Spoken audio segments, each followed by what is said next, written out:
सभी जने भगवान भोलेनाथ को व्रत रखत हैं, भगवान से नाना प्रकार की मन्नत मांगत हैं। तो आप लोगों की सेवा में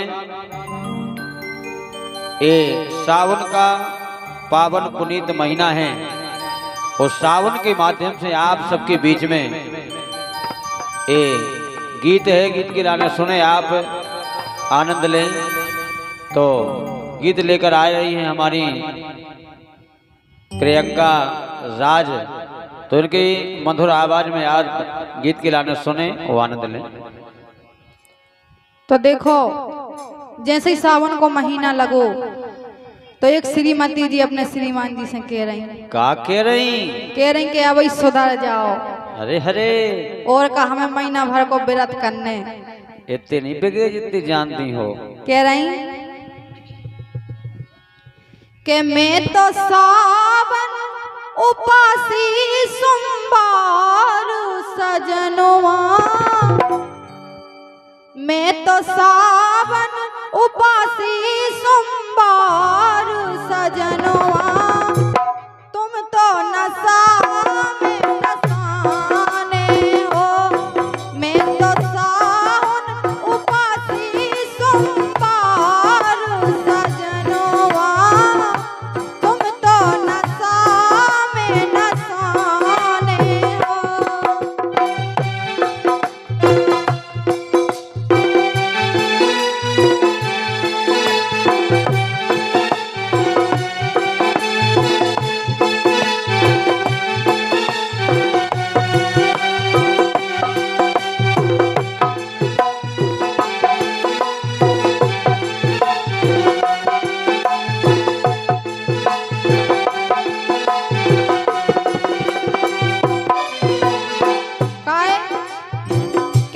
बिल्कुल 24 घंटा नशा करें, यही से ए अरे हाँ हो सजनवा, तुम तो नशा में नशाने हो। अरे हाँ हो सजनवा, तुम तो नशा में नशाने हो। मैं तो व्रत करे हो सोमवार सजनवा, तुम तो नशा में नशाने हो।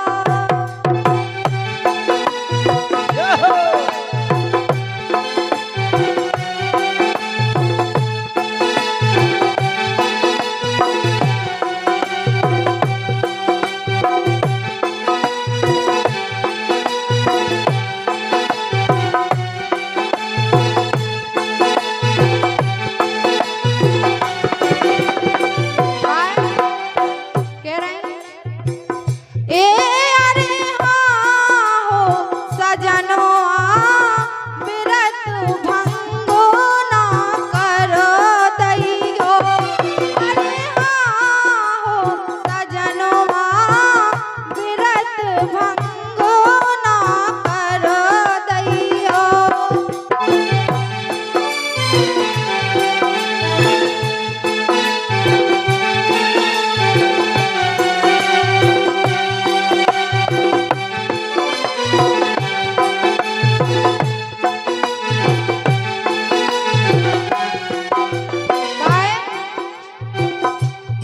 मोरी बेनती है, मोरी बेनती है 100 बार सजनवा। ए अरे हाँ हो सजनवा, तुम तो नशा में नशाने हो। मैं तो सावन उपासी सोमवार सजनवा,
पड़ोसी हैं तो हमें फराए ले जान दो। कहा जान तो लेकिन अपने पीवे की तो खबर है।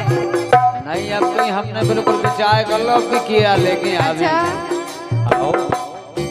मोखन लेके ना आए फरार सजनवा, तुम तो नशा में नशाने हो।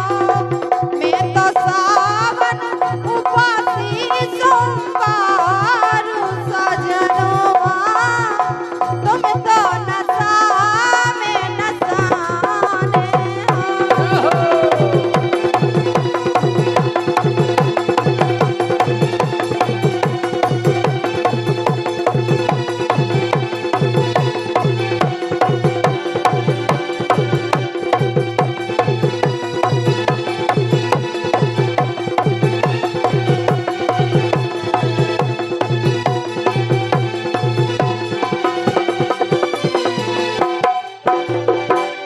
कह रही हमने तो पता नहीं काका सोची थी कई सावन के महीना में अच्छे अपन दुई जने जे घूमबे दर्शन करबे।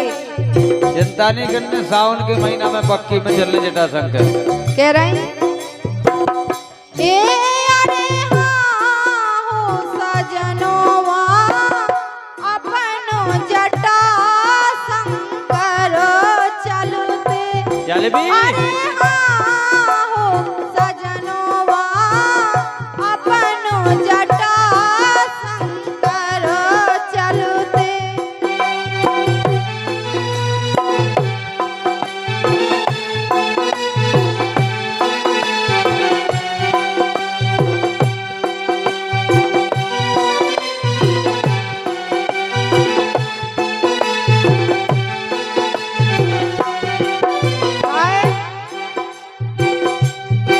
भोले बाबा का जटाशंकर जाते तो भोले बाबा का लेती ढारू सजनवा। जनवा ओए का भोले बाबा का लेती ढारू सजनवा, तुम तो नशा में नशाने हो। मैं तो सावन उपासी सोमवार सजनवा, तुम तो नशा में नशाने हो।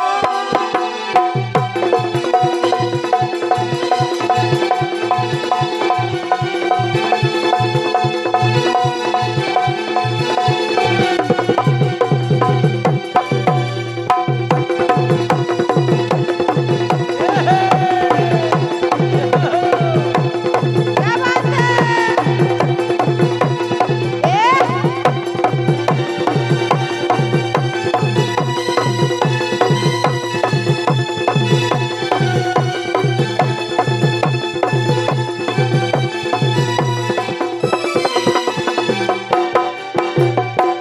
लेकिन आखिरी में बेचारी पछता रही हो, कह रही क्या कह रही? ए अरे हाँ हो सजनवा, जनवा ए अरे हाँ हो सजनवा, तुमसे भला मौका से मिल गए। अरे हरे राम दी करम ही फूट गए हमारे तो। राम राम, ऐसे सुख मिल गए। ए अरे हाँ हो सजनवा, तुमसे भला मौका से मिल गए। काहे? कैसे जाने थे? रसिया तुम हो, रसिया हो तो बड़े बेकार सजनवा। रसिया हो तो बड़े बेकार सजनवा, तुम तो ए रसिया हो